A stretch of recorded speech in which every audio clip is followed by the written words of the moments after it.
Coffee and Headlines is brought to you by the generous support of our viewers and the following community partners. Best Cord Cutting TV, Before It's Tax Preparation, Bravo's Restaurant Bar, Casa Samtonieta Ingielapa, El Rey Lounge de Versalles, Joint Boutique Hotel and Co-work, Monzon Brewing Company, Puerto Vallarta Neurofeedback, Owners Reps Puerto Vallarta, and Siam Cocina Thai. Thank you for your support, and thank you for supporting our community partners.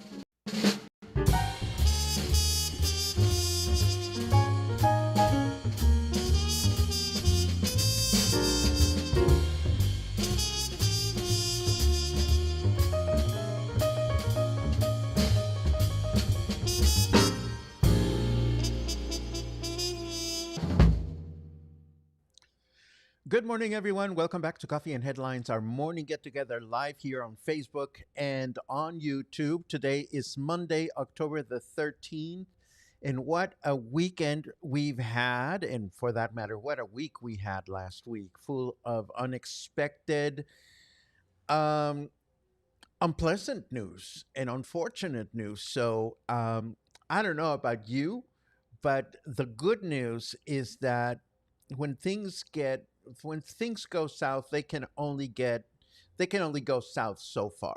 And I'm hoping that this week will be a better week for Puerto Vallarta than last week.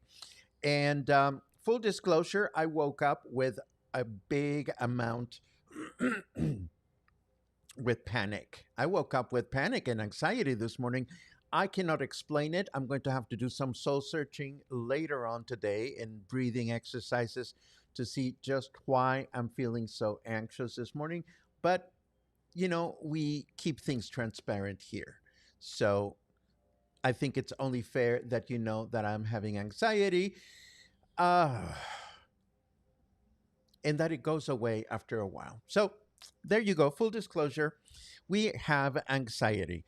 Let me just start spilling the beans because, okay, let me backtrack here. It was Friday that we announced that Tropical Storm Raymond was passing by fairly close to the coast. And then I went away to spend the night with some friends up in the mountains. And while we were there, we got a little rain, but not much to speak about. But here in Vallarta, there was this atypical thunderstorm and rain shower on Saturday night that ended up affecting and flooding over 1,200 homes in Puerto Vallarta and a number of businesses. The homes were affected by the ingress of water and mud. And unfortunately, one person died during the storm. We'll talk about that in a second. The neighborhoods with the greatest damage are Ixtapa, Cañadas, Mojoneras, Bobadilla, La Floresta, Portales, and Parque Las Palmas. What were the culprits? Well, Mayor Luis Munguía toured the areas affected by the floods yesterday to personally assist families whose homes were damaged, including Mojoneras, one of the most affected boroughs. During the tour, the mayor announced that a technical report will be requested from the Water Commission from Conagua to restore natural runoff and improve stormwater channels in the area. He also indicated that the issue of construction projects that could have aggravated the flooding due to accumulation or obstruction of natural water flows will be reviewed. So, what does this say to me? This says to me that this was not so much about overflown rivers as much as it could have been about insufficient drainage in those areas or improperly maintained drainage flow. We'll have to wait a few days to see what the reports indicate. But as I said, it was massive and unexpected. Unfortunately, a person traveling in their vehicle died after being trapped when the torrent of water generated by the rain swept the car away. The car was found hours later stuck under a bridge, and authorities had nothing to do, but no, there was nothing for them to do other than confirm the death of the person because the magnitude of the current prevented any immediate rescue. Very, very sad. I spotted this note from Vallarta Cares. Vallarta Cares is collecting non-perishable food, baby milk, diapers, toilet paper, cleaning supplies, and bottled water. There are several drop-off locations. One is at Vallarta Cares headquarters in Colonia López Mateos, Divino Dante, Carolina del Mar, and Biblioteca Los Mangos. And if you cannot drop off any supplies, you can still make a difference by submitting or offering a cash donation that can be made through their website. All these details can be found on the show notes, on the article that I'm going to share in the show notes. Also, the kiosk, the bandstand located at Puerto Vallarta's Main Plaza was converted into a collection center where items donated by citizens will be delivered to families affected by the floods and rains caused by Tropical Storm Raymond on the coast of our state. And it is worth mentioning that the damage was also considerable in parts of Nayarit as the storm was headed north. Federal Highway 200 in the Las Varas Compostela section will remain closed for approximately 3 hours. This was as of yesterday. We don't have any information as to whether the highway was finally opened, but this was happening at kilometers 51, 52, and 53 due to multiple landslides. Crews from the Ministry of Infrastructure, Communications, and Transportation, as well as from the concessionaire, have arrived at the area to remove dirt, mud, rocks, and fallen trees during the early hours of yesterday. So again, we hope that this has been resolved. Meanwhile, and I can attest to this, following the passage of the storm yesterday, authorities reported that the Cuale River, one of Puerto Vallarta's main waterways, remains stable and shows no signs of rising water levels, which confirms that this had most to do with the storm that was traveling through the ocean rather than cloud formations in the mainland. From the Buenos Aires neighborhood to its mouth in the seawall area, including its passage through the Emiliano Zapata neighborhood, the river maintains its usual level, providing relief to residents and businesses located along its banks. So that is all very unfortunate. Heavy breathing is called for, and just some, I don't know, I just need to do some heavy breathing after this broadcast is over. I really cannot quite pinpoint why I woke up with such anxiety, but this is what I look like when I'm anxious. Maybe more coffee, maybe less coffee, I don't know. In other news, this weekend, the traffic light on Highway 200, a traffic light on Highway 200 North at the intersection with Revolucion and Las Juntas was put into operation near the new overpass while a pedestrian bridge is being built. Why? Well, because this is a very busy intersection for pedestrians. There are bus stops on both sides of the new overpass. So it is important for pedestrians to be able to cross safely. I don't have any information as to when a pedestrian bridge will be built there, but there is a temporary traffic light in place.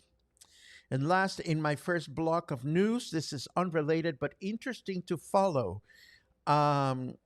Since this weekend, it was announced, residents of Las Varas, La Peñita de Jaltemba, Guayabitos, Los Ayala, El Monteón, Úrsulo Galván, and Chacala, these are all towns within the municipality of Compostela, their oceanfront towns, they have all made public their intention to separate and form the 21st municipality of Nayarit, which would be named Bahía Jaltemba.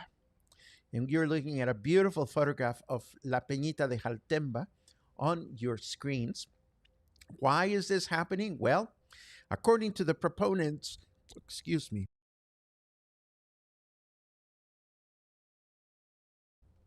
according to the proponents, this separatist desire stems from citizens' discontent with a lack of public services, administrative centralism, and neglect by the municipal government. As many residents must travel more than an hour to the municipal seat to complete procedures, and oftentimes even spend the night if they don't receive services the same day. This is very curious, and it's not like Nayarit is such a large state to begin with. So we'll follow this one. Why? Because these coastal towns are close enough to Vallarta, and we, of course, care about their well-being north of our state. Let's take a quick look at the weather forecast to see what's going on. And let me put it up on my screen. TV weathermen get a sick, twisted pleasure out of reporting bad weather. Well, thank God I'm not a TV weatherman, because I don't enjoy the less than happy reporting here at Coffee and Headlines. It is now 29 degrees, and I will say we had a lovely night last night. Temperature dropped a few degrees, and it was a very, very pleasant sleep. But right now we're 29 degrees. Humidity is at 74%. And our weather forecast indicates that we can expect partly cloudy skies in the morning with rain in the afternoon, a chance of rain of 47%, a high of 30, and a low of 24. Then tomorrow, Tuesday, partly cloudy skies in the morning with rain in the afternoon, a chance of rain of 46%, a high of 31, and a low of 25. Then Wednesday, rain in the morning with thunderstorms in the afternoon, a chance of rain of 77%, a high of 31, and a low of 25. Moving right along, I have more things to share. Boom, bam, boom, boom. Starting with this one that we got from our friends at Banderas News. The Isla Río Cuale is commemorating its 100th anniversary with 3 days of festivities, starting on October 25th from 2 p.m. to 8 p.m. at the River Esplanade, at the Cuale River Esplanade. The event invites residents and visitors to honor a landmark that has shaped the city's cultural and artistic identity for a century. And there are more details in this article from Banderas News, and I am sure there will be more details coming ahead as we get closer to the date. Last but not least, before the chit-chat section, I am so happy to mention that Thursday, October 20th, my presentation on Day of the Dead is sold out, which makes me feel very, very grateful and humbled at your interest in this very important Mexican celebration. But there are still seats available on for the Wednesday show. This is Wednesday, October 29. If you haven't heard about this, we've been mentioning it quite a bit, and we will continue to mention it quite a bit moving forward. But now let me remind you of our upcoming presentation, which has maybe something to do with the dead, but not directly. Take a look. It's just a jump to the left and a step to the right. But behind those lyrics lies one of the strangest journeys in musical theatre history. Born in a tiny London theatre in 1973, dismissed as too weird, too camp, too outrageous, then resurrected as a midnight movie, and boom, a cult phenomenon was born. Fishnets, glitter, toast, and audiences who didn't just watch the show, they became part of it. For 50 years, the Rocky Horror Show has defied rules, bent genders, and turned science fiction B-movies into rock and roll magic. And now, music storyteller Paco Ojeda takes you on a wild ride through the songs, the scandals, and the sheer fabulousness of it all. So, dust off your corsets, polish your pearls, and remember, don't dream it, be it. The date is on Thursday, October 23rd at 5 p.m. at the Joint Boutique Hotel and Co-work. Tickets are 300 pesitos per person, available at the front desk. Actually, before we dive into chit-chat, I will say that anxiety provides an excellent opportunity to look inward and ask oneself, why are you anxious? And of course, for me, now that I've launched my Notes on Mindful Living project, and some of you may be aware of it, others will become increasingly aware of it, it is a great opportunity to develop content for my new newsletter that has everything to do with mindfulness. We've been talking about this a little bit, not much. I just want to make sure that I get into a rhythm for it. And if you know what I'm talking about and you are a Coffee and Headlines member, you will get a little note this afternoon that complements my first public newsletter. And if this doesn't make any sense, maybe I will add a link to the first newsletter that I sent out this past Saturday to today's show notes so that you can see what this is all about. Maybe you'd like to take a journey with me through my exploration of mindfulness. With that said, I feel a little better. Let's take a look at your comments. Whew. Anxiety. Let's hope we don't have another week like last week. Here, Gary. As I said, you can only go so low before you bounce upwards. That's the way I look at it. Lots of good mornings this morning. Thank you very much for those. Happy Canadian Thanksgiving. Has that happened? Or is it coming up? I am sorry if I don't keep track of those as dutifully as I could or should. But if it has happened, happy Canadian Thanksgiving. Let's see what else we have. Oh, thank you for that, Lori. You know, it's not like I feel bad. I'm just mindful of the fact that I'm anxious. So I need to just sit by myself and breathe and just search inside to see where this is coming from. Bum, ba-dum, ba-bum. Beam, beam, beam. Yes, Pam has also been, thank you very much for that, Liz. Pam has also been doing a lot of posting. If you don't follow Pam Thompson on Facebook, she is an excellent resource to follow. Oh, Keith, I love your last name, and you already know that. Rabide. Good morning from Sarnia, Ontario, says Keith. I love it. There's a Q from Queen of Question. I guess all the rain in other areas caused some streams to expand, causing major damage. Well, I will tell you this. There's a lot of rain tragedy going on in Mexico right now. It's not only our area. There's other tropical storms and other weather formations in other parts of Mexico that have raised eyebrows and have caused mobilization of relief efforts at a federal level.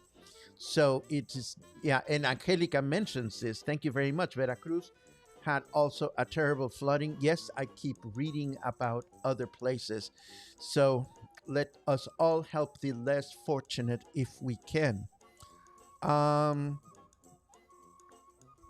I am sure it'll go away soon, Suzanne. And if I am not able to get rid of it, I'll smoke a fatty and forget all about it, I suppose. No. Well, I will help myself sleep later on with a fatty, but in the meantime, no, we will do some soul searching. That's what we do. Oh my God. Christy says, still looking for a new Spanish word to learn. And Paco responds, still grateful for your nudging. I know. I was supposed to do a Spanish word of the week every week, and it's been 3 weeks without a Spanish word. I have a list of about 20 words that are waiting to be developed. I will resume Spanish word of the week this week, and that's a promise. Mary read my message on mindfulness and says, thank you very much for signing up to receive it. Let's see. What? Paco, why weren't you at Reina's quinceañera? And don't blame the rain, says Mr. Puerto Vallarta. I have no idea what that is about. If you'd like to elaborate, please let me know. Let's see. Da, ba, ba, ba, ba, ba, ba. Ruminate. Oh, yes. Oh, thank you very much, Deb, because I want to touch base on this. Ruminating over your response to my post on Saturday about the distancing of Nayarit from Vallarta, I completely understand. Don't blame the area. Just my personal experience. It's just a little sterile and developed to attract a tourist that feels more comfortable in that. So on that note, not me. Thank you, Paco, for the opportunity to think about it. Well, Deb, I got some responses about this, and I do want to clarify something. And for those of you that don't know what this is about, Deb initially, and I can see that you've changed your mind, she dissed Nuevo Nayarit as a place that one would not want to visit. And I said, well, it's not for me to live in. It's not the kind of place where I would want to live. But one of the beautiful things about our bay is that there are so many different options for so many different kinds of people. I've had wonderful experiences in Nuevo Nayarit. I just wouldn't want to live there. And I got a couple of notes that from readers that said, well, we appreciate what you said. We happen to love it here. And I'm happy. I'm happy that we all, for the most part, can choose the type of living experience that we wish to have for ourselves, whether we choose to live up in the mountains away from it all, or in the busy Emiliano Zapata that is crowded and full of tourists, or in peaceful Versalles, or in Gulf abundant Nuevo Nayarit. I mean, it is just wonderful that everybody has a choice. So once again, in case there was a question, it is not my place to diss any particular neighborhood, but I'm happy to be eloquent about things that are good for me and not so good for me, and I think we all should have that opportunity. Let's see what else.